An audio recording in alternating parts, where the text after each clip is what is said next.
గ్రంథరాజ శ్రీమద్ భాగవతం 11వ స్కందం 18వ అధ్యాయం. కృష్ణుడు ఉద్ధవుడికి వర్ణాశ్రమ ధర్మాన్ని వివరించడం. 34-33 శ్లోకాలు.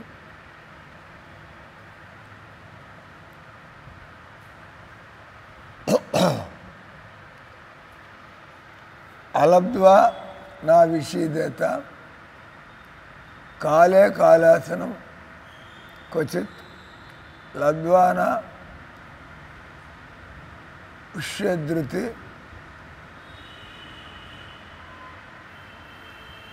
మాను భయం దేవ తంత్రితం.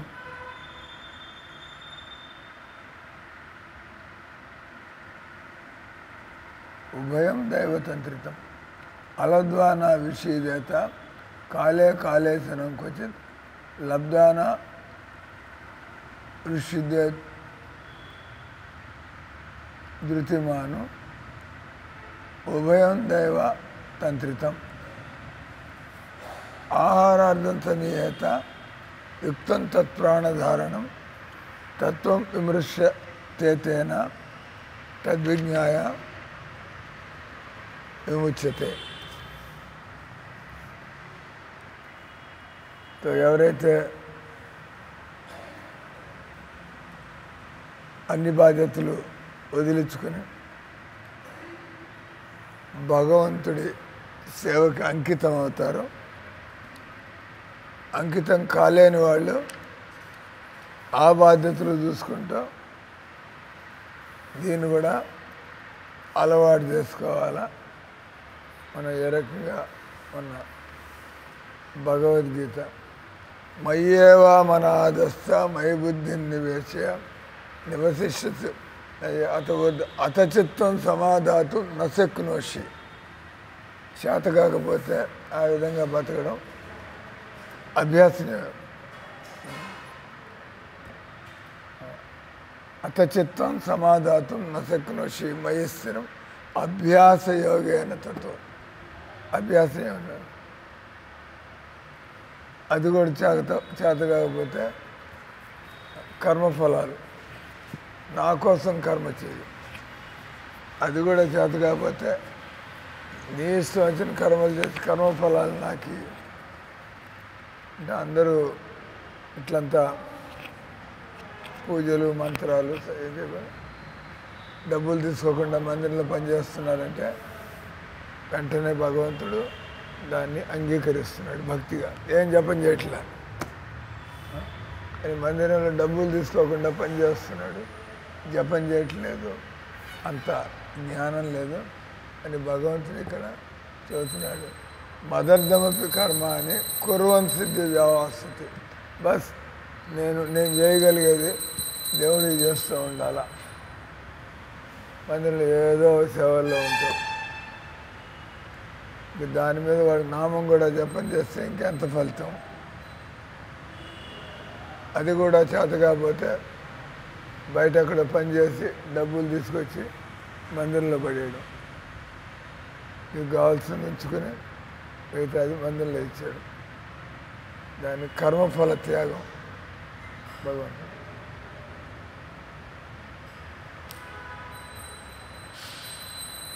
అతైతదప్యాసక్తో కర్తు మధ్యోగమాశ్రిత సర్వకర్మ ఫలత్యాగం. ఎక్కడ ఉద్యోగాలు చేస్తారో చేసుకోండి, కానీ మనసుని డబ్బుల్లో ఇరికించకుండా అవసరండి.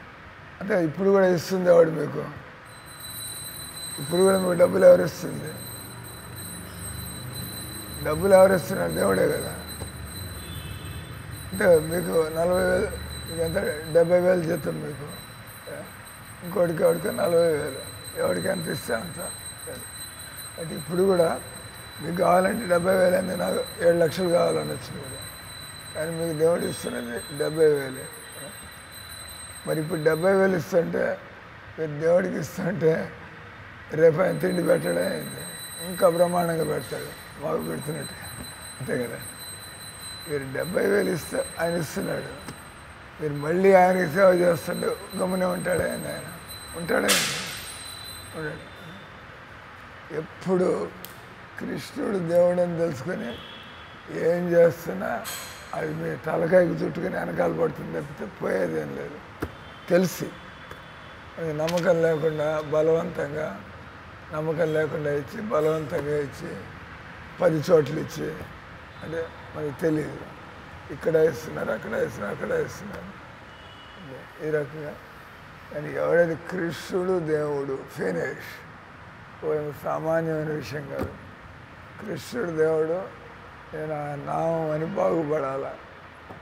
కృష్ణుడు దేవుడు నేను ఆ నామం అని ఇతరులు కూడా వినిపించి నేను రాజాలాగా బతకాల. ఏం పనిలే, ఏదో సేవ చేయాలి. వచ్చిన వాళ్ళందరికీ మీరు అక్కడ కూర్చుని గేట్ దగ్గర ఒక కుర్చీ వేసుకుని వచ్చిపోయే వాళ్ళందరికీ హరే కృష్ణ హరే కృష్ణ పెద్ద ప్రచారం. అది భగవంతుడు ఎంత సంతోషపడతాడో అన్న కదా. ఊళ్ళో తిరిగి ప్రచారం చేస్తే మంచిదే, తిరగలేకపోయినా కూడా కూర్చుని కానీ ఆ నమ్మకంతో అనాల కృష్ణుడు దేవుడు. బస్ గొడ్డు చాకరీ ఎందుకు ప్రభుపాద అంటారు, మానవ జన్మ గొడ్డు చాకరీ కోసం కాదు, భగవంతుడు గొడ్డు చాకరీల కోసం గొడ్లనే పెట్టాడు. లేదు మేము కూడా గొడ్డులాగా పనిచేయాలంటే దట్ ఈస్ యువర్ విష్, మీ ఇష్టం అది. కానీ భగవంతుడు మనం అట్లా పనిచేయద్దు అంటున్నాడు. భగవంతుడు చక్కగా కృష్ణ భావన అమృతంలో ఈ శ్రీవాస్ ఠాకూరు వీళ్ళంతా చైతన్య చరిత అమృతంలో రమాయి దాసు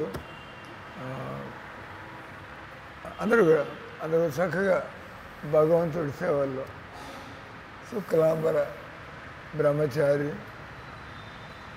ఇక నేను ఆల్ నేమ్స్ మురారి గుప్తా చక్కగా. కానీ మనం భక్తి ప్రతాపంతో తినాలంటే మరి భక్తులు ఎలా బతకాలో అలా బతకాలి. అదేం తప్పు కాదు. మనం చక్కగా తింటూ ఉండడం కానీ దేవుడి కోసం మనం పనిచేస్తాం. ఈ రకంగా పనిచేస్తున్నట్లయితే అనేవాళ్ళు అనొచ్చు, కానీ మనం మాత్రం ఏమీ మన గురించి దాన్ని ఏమంటారు ఇన్ఫీరియారిటీ కాంప్లెక్స్ పెట్టుకోకర్లా. ఎందుకంటే మనం భక్తుల్లాగా బతుకుతున్నాం. భగవంతుడి భక్తుల్ని ఈ రకంగా మనకి దానంతటా అది వస్తున్నది. దాన్ని తీసుకుని మనం అవసరమైన తిని పాడేయకూడదు. తిన్నంత తిని పారేయడం అది భక్తుల లక్షణం కాదు. లేదా అతిగా తినడం, రుచిగా ఉందని చెప్పి అతిగా తిని పనుల్ని నిర్లక్ష్యం చేయడం. నేను ఏమి పువ్వులు తీసాయంటే రేపు తీస్తాను పెడుతున్నట్టు నేను పురుషోత్తం చెప్పాను. పురుషోత్తం ఈ పొలమాలు తొలనాలు రేపు పొద్దున్న తిద్దాను నేను పీకి పారేసాను. అదే చిన్న పని కానీ ఆల్రెడీ వెంటనే కనీసం కొన్ని పనులు చేస్తాడని నేర్చుకోండి. ఏ పెద్ద పని చేస్తే ప్రాజెక్ట్ లాగా మహారాజుకి తెలియదు అనేది, అది ఎండిపోయినట్టు కనబడుతుంది కాబట్టి పీకి పారేసాడు.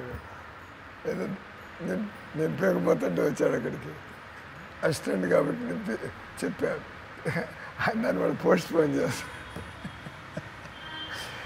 ఇట్లంతా కాదు. అంటే ఇక్కడ మనం భక్తులు అంటే వాళ్ళు వీలైనంత వరకు సోమరితనం కలిగి ఉండరు. టాక్ ఎట్లాగో చేయాల్సింది చేసి పారేస్తే ఆయన గుర్తుపెట్టుకుని మనకు గుర్తు చేస్తున్న అవసరం ఉండదు. మనం మర్చిపోయి తిట్లు తినాల్సిన పరిస్థితి ఉండదు. పని చిన్న పని అయితే ఇప్పుడు పారేస్తే చేయగలరు, లేకపోతే నేను గుర్తుపెట్టుకోవాలి. అడిపోయేప్పుడు చూడాలి బ్రహ్మానంద్ బకెట్ ఖాళీ చేశాడు లేదా, నా ఎనర్జీ వేస్ట్. నువ్వు మర్చిపోతాడు. కలికాలం అంటే మర్చిపోవడం అనేది సామాన్యమైన విషయం. గుర్తుందంటే నువ్వు కలి మనిషివి కాదు, స్మార్ట్గా ఉన్నట్లెక్క. కలికాలం అంటే ప్రతిదీ మర్చిపోవడం. కాబట్టి ఈరోజు శ్లోకంలో టైం అయిపోయింది. ఒకప్పుడు సరి అయిన అన్నము లభించనిచో భక్తుడు దుఃఖించరాదు.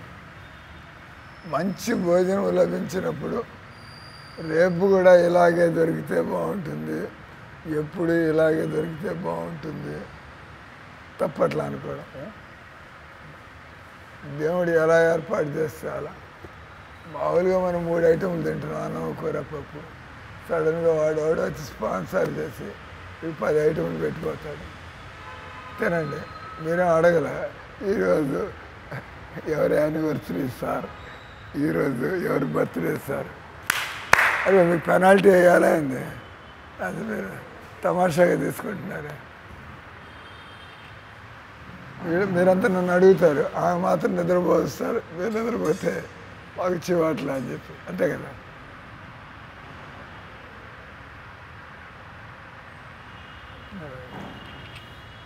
వీడియోలు వచ్చేసారు ఇప్పుడు, అందరికి తెలిసిపోయింది. అదే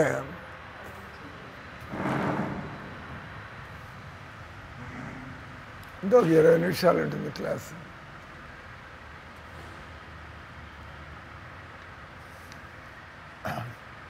సో అది మనం ఆలోచించక్కర్లా. ఈరోజు ఎవరైనా చనిపోయి వాళ్ళ తరఫున పోయినా, ఈరోజు ఎవరికి పెళ్ళి అయితే బాగుంటుంది, మీకోసం ఎవరు పెళ్లి చేస్తారు, ఇట్లా బస్ దేవుడు ఎలా ఏర్పాటు చేస్తే అలా పోతూ ఉండడం ప్రశాంతంగా. ఒకప్పుడు సరి అయిన అన్నం లభించవచ్చు అంటే మన కడుపుకి లైట్గా తినడం మంచిదని భావించాలి, అంతే కదా. కానీ ఎక్కువ పెడతాడంటే పర్వాలేదు, దేవుడు నా కోరిక తీరుస్తున్నాడు. మంచి భోజనం లభించినప్పుడు ఉప్పొంగరాదు, దృఢచిత్తముతో అతడు ఆ 2 పరిస్థితులు దైవాధీనములై మనమని చక్కగా ఎరగవద్దు.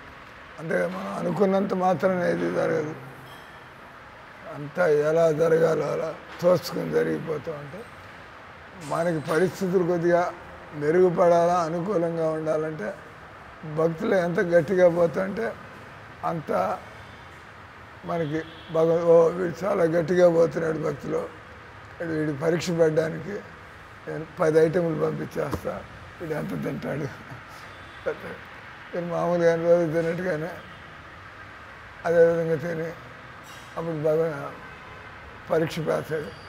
ఈరోజు విందు భోజనం చేశాం కదా, కొద్దిగా రెస్ట్ తీసుకోవాలా, అవుట్. నేను విందు భోజనం తినండి, ఈరోజు విందు భోజనం చేశాను కాబట్టి రెస్ట్ తీసుకోవాలంటే అతిగా తినట్లేక. రెస్ట్ గురించి మరి రోజు ఇలాగే పనిచేయాలి. విందు భోజనం ఉన్న రోజు కూడా రోజు ఇలాగే పనిచేయాలి. విందు భోజనం లేనప్పుడు ఎట్లాగో తక్కువ తింటాం, అదే రోజు తినేది అన్నం కూర సాంబారు.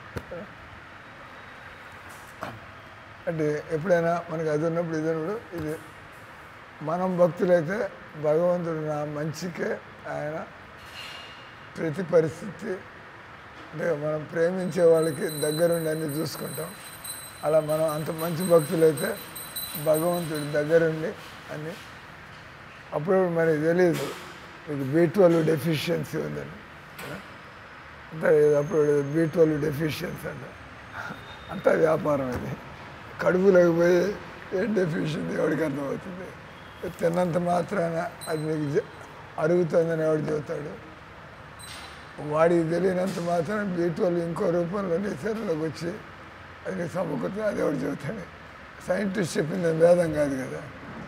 వాడు అంటాడు B12 కావాలంటే మీరు కోడిగుడ్లు బాగా తినాలి సార్ అంటాడు. వాడికి తెలిసింది అది, వాడికి అన్నీ తెలియదు కదా. కాబట్టి భగవంతుడు చెప్పినట్టు తినడమే మనకి మేలు.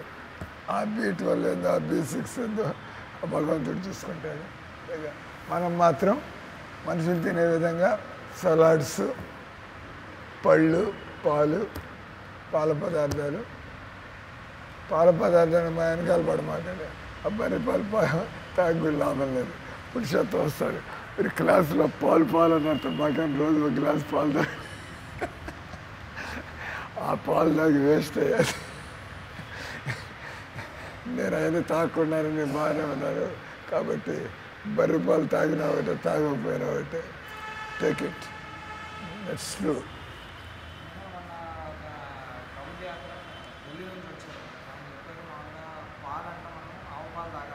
కరెక్ట్. అదే కదా నేను చెబుతుంది, మళ్ళీ నాకే చెబుతుంది.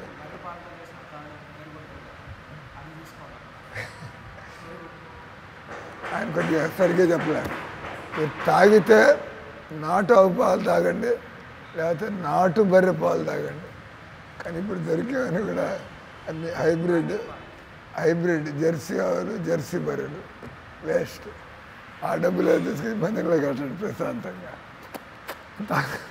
ఏదో పాలు తాగితే ఏదో అయిపోతుంది, ఏమీ కాదు, మీలో సోమర్తనం వస్తుంది. ఆ బర్రె పాలు తాగినప్పటి నుంచి వారికి జ్ఞాపక శక్తి కొద్దిగా తగ్గుతుంది, వారికి కొద్దిగా డల్గా తయారవుతాం. ఎందుకబ్బా ఇస్తున్నాను అనుకుంటూ ఉంటారు. మీరు తాగుతున్న పాలు కారణం కాదు. ఎందుకంటే బర్రెలు ఎలా మొరోజుగా ఉంటాయో బర్రె పాలు తాగేవాడు కూడా అట్టగా తయారవుతాడు. టైం అయిపోయింది, ఇంకా ఆఫ్ చేస్తాం. పరిస్థితులు దైవాధీనములు. మీరు ఏం చేసుకున్నా కూడా అల్టిమేట్లీ మీరు బాగా డబ్బు ఉన్న వాళ్ళు డాక్టర్ని కన్సల్ట్ చేసి పందుల్లాగా తింటూ ఉంటారు. వాళ్ళకి రోగాలు రావట్లేదా, వాళ్ళకి నీరసం లేదా, అన్నీ తింటున్నారు. వాళ్ళు ఏం లోట్లే, డాక్టర్లు చెప్పిందంతా తింటున్నారు. ఆయన కూడా ఏమవుతుంది అంటే చక్కగా గీతలో చెప్పినట్టుగా శాకాహారం చక్కగా నైవేద్యం పెట్టుకుని 2 పూట్ల 3 పూట్లు కూడా తినక్కర్లా మనుషులు. 2 పూట్ల సరిగ్గా 2 పూట్ల తింటే చాలా ఆరోగ్యంగా ఉంటారు. 3 పూట్ల తిన్నారంటే మళ్ళీ పొట్ట ముందుకు రావడం ప్రారంభమవుతుంది.